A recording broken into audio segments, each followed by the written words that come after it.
Inna fika khaslataini yuhibbuhumallahu. Jadi ya, sesungguhnya ada dua hal yang ada pada dirimu yang dicintai oleh Allah Subhanahu wa taala. Apa yang dicintai oleh Allah?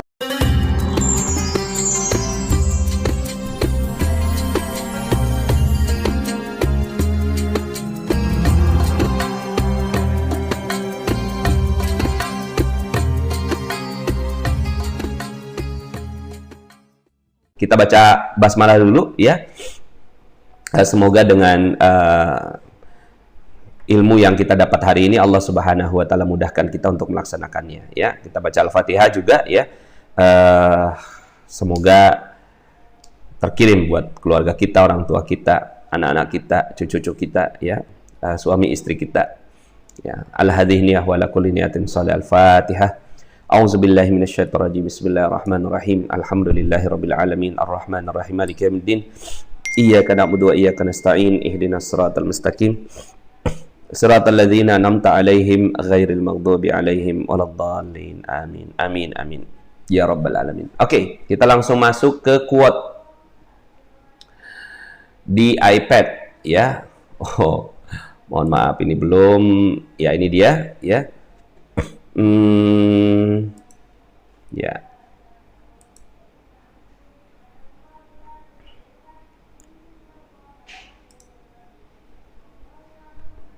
Oke. Kemarin kita masuk di sini ya, di murah hati, lembut dan kasih sayang. Jadi kita memperdalam kajian kita tentang bagaimana kita bisa melatih ya hati kita bisa menjadi orang yang jauh-jauh lebih lembut ya. Di sini Allah berfirman ya, kemarin kita sudah masuk di sini Ali Imran ayat 134 ya, memaafkan kesalahan orang lain ya. Kemudian khuzil afwa wa'mur, jadilah engkau pemaaf dan suruhlah orang mengerjakan yang ma'ruf dan berpalinglah dari orang-orang yang bodoh ya. Kemudian di sini adalah Allah minta kita untuk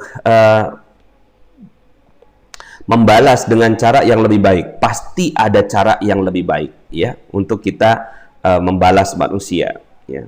Tolaklah kejahatan itu dengan cara yang lebih baik. Jadi apapun keadaannya, orang mau berbuat apa, kalau kita itu ya sudah konsisten berbuat baik, insya Allah ya, insya Allah kita akan aman-aman saja, baik-baik saja ya. Nggak akan ada apa-apa kok terhadap diri kita. Yang penting kita jaga gitu, karena kan semua saudara kita ya, semua satu sama dan terhubung.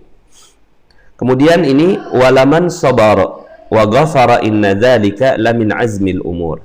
Apapun kesalahan orang kepada kita, maka orang-orang yang bersabar dan memaafkan, sesungguhnya perbuatan yang demikian termasuk hal-hal yang diutamakan ya. Jadi yang utama itu adalah ya kita memaafkan dan bersabar apapun yang terjadi.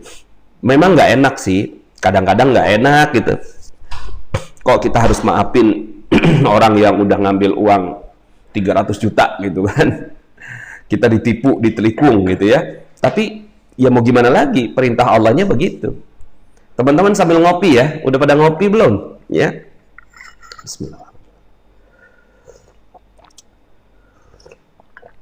Ubay Channel komunitas Istiqomah Berzikir hadir lagi ya, Masya Allah ya, Istiqomah Berzikir, bagus juga itu namanya ya. Oke, kita langsung masuk ke hadis ya. Wa an ibni Abbas radhiyallahu anhuma, kalau radhiyallahu anhuma berarti ya bapaknya dan anaknya itu ya adalah sahabat Rasulullah SAW ya. Jadi dua ya, bukan cuma Abdullahnya tapi juga Abbasnya, Abdullah bin Abbas. Qala Rasulullah sallallahu alaihi wasallam li Ashaj ya, kepada sahabat bernama Asaj. Kemudian li Asaj Abdul Qais ya. Inna fika khaslataini yuhibbuhumallahu. Jadi ya, sesungguhnya ada dua hal yang ada pada dirimu yang dicintai oleh Allah Subhanahu wa taala. Apa yang dicintai oleh Allah? Al-hilmu wal anah, yaitu lemah lembut, ya, dan tidak mudah marah. Ini dipuji oleh Rasulullah Sallallahu Alaihi Wasallam, ya. Jadi Rasulullah itu emang senang muji, ya. Makanya ini jadi pelajaran buat kita, ya. Kita jadi orang yang senang memuji. Jadi orang magnet rezeki adalah orang yang paling senang memuji, ya. Jadi dan pujian itu harus dilatih, ya. Saya ke anak-anak itu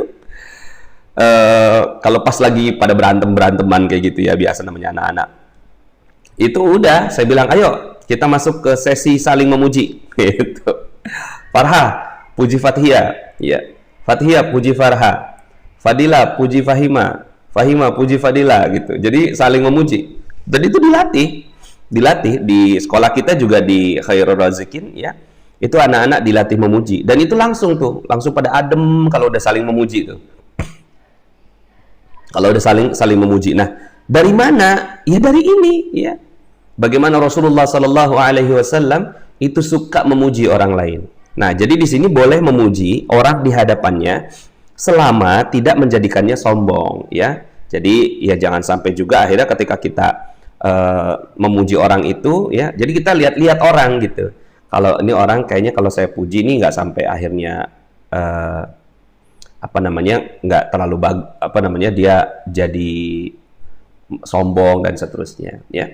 Nah, nih orang yang senang memuji itu orang magnet rezeki. Musiknya kebesaran, musiknya udah nggak ada kok, ya. Sound effect saya mute. Orang yang senang memuji adalah orang magnet rezeki. Yes, insya Allah. Kita adalah orang yang senang memuji. Orang MR lagi senang memuji, latih memberi perjuangan. Dan itu harus dilatih loh, latih gitu. Tiap hari, ya.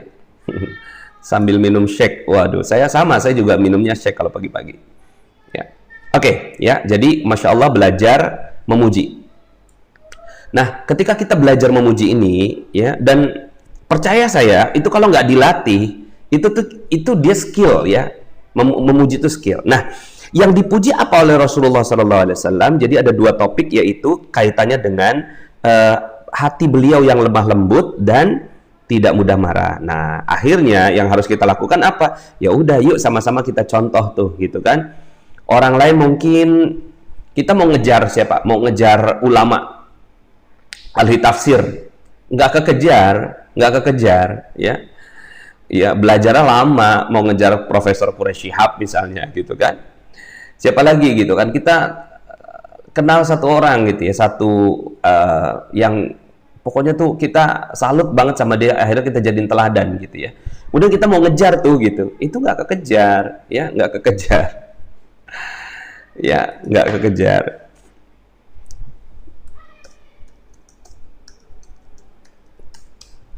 Ya.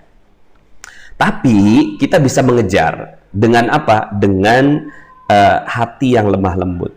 Masya Allah. Yuk kita lanjutin.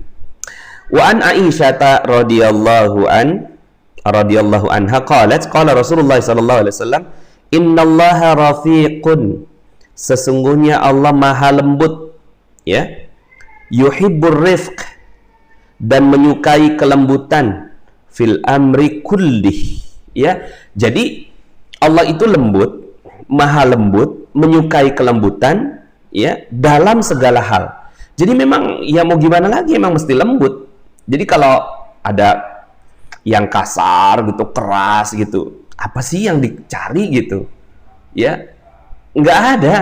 Ya, Allah tuh maha lembut, nggak mungkin kalau Allahnya lembut terus kemudian hambanya itu jadi keras, ya. Kita mau jadi hambanya siapa? Ya, kita mau jadi hambanya siapa?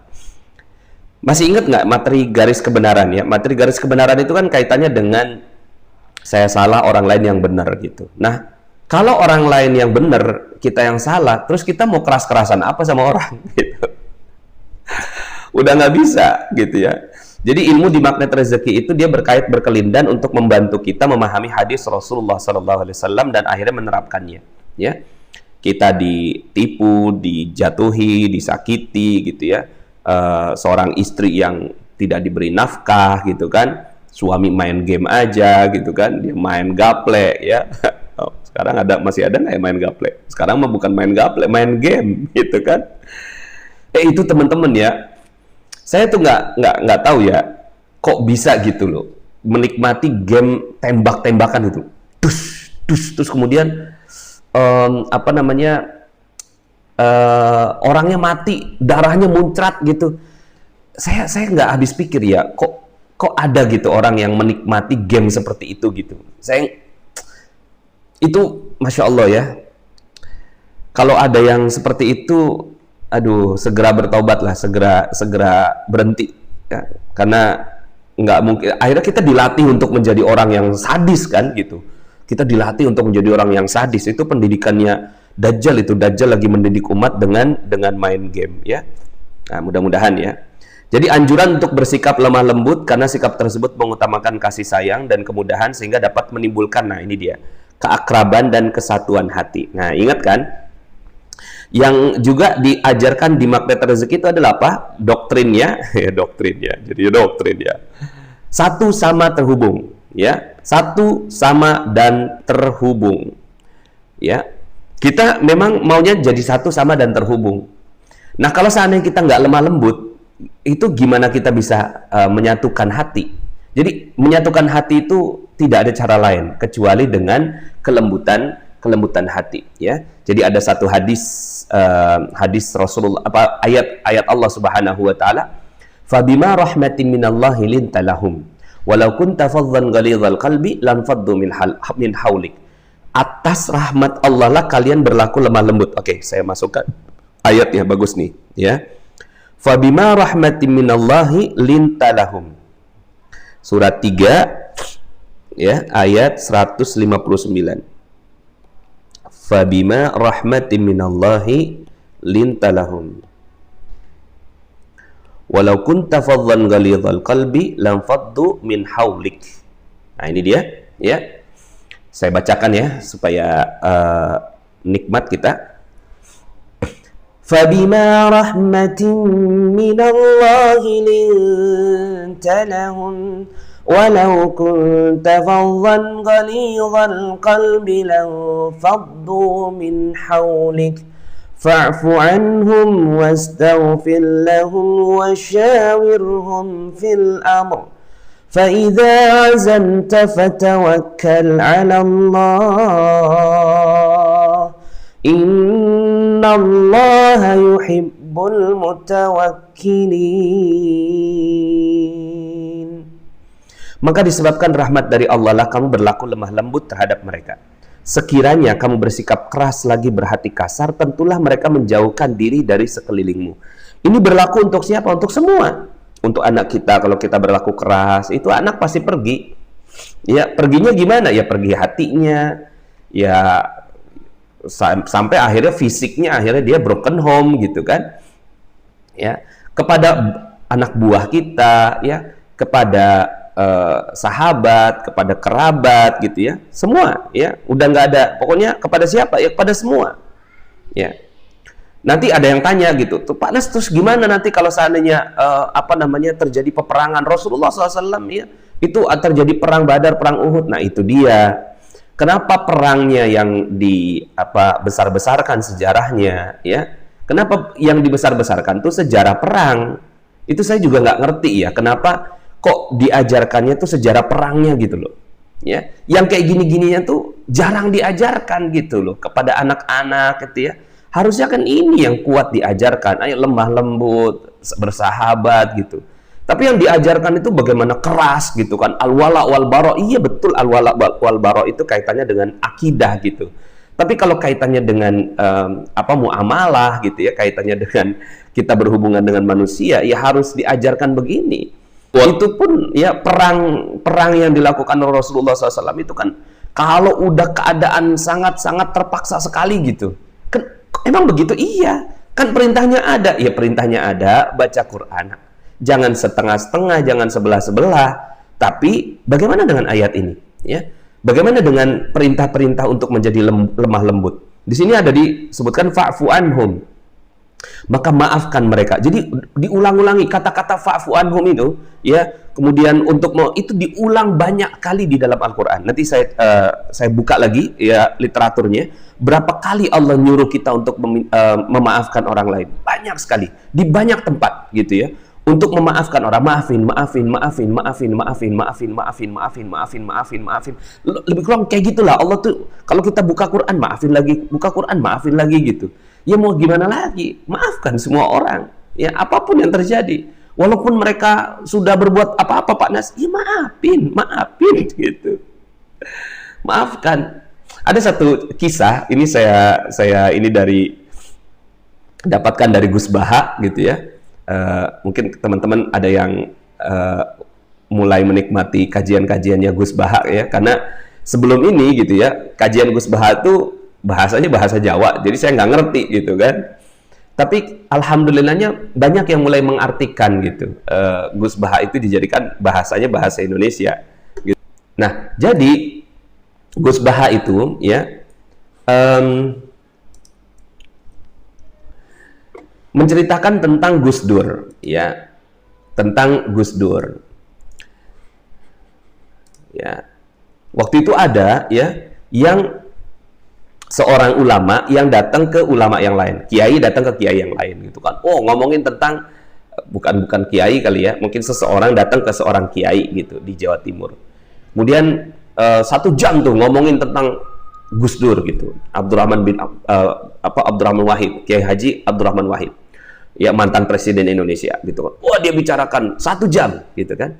Terus kemudian gitu ya, diem aja nih gitu kan. Iya gitu kan.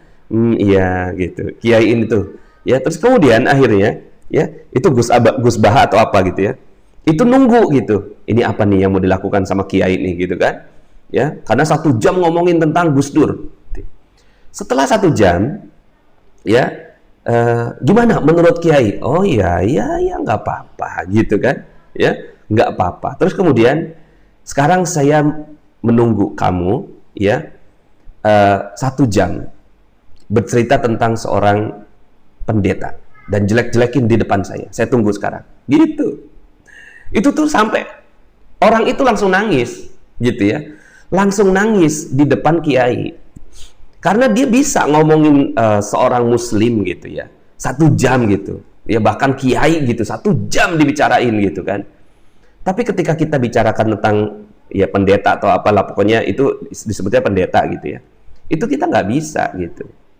Nah, kalau kita nih gitu kan, coba deh kalau kita lagi ngomongin orang 1 jam gitu, terus coba deh ngomongin kejahatannya setan 1 jam gitu.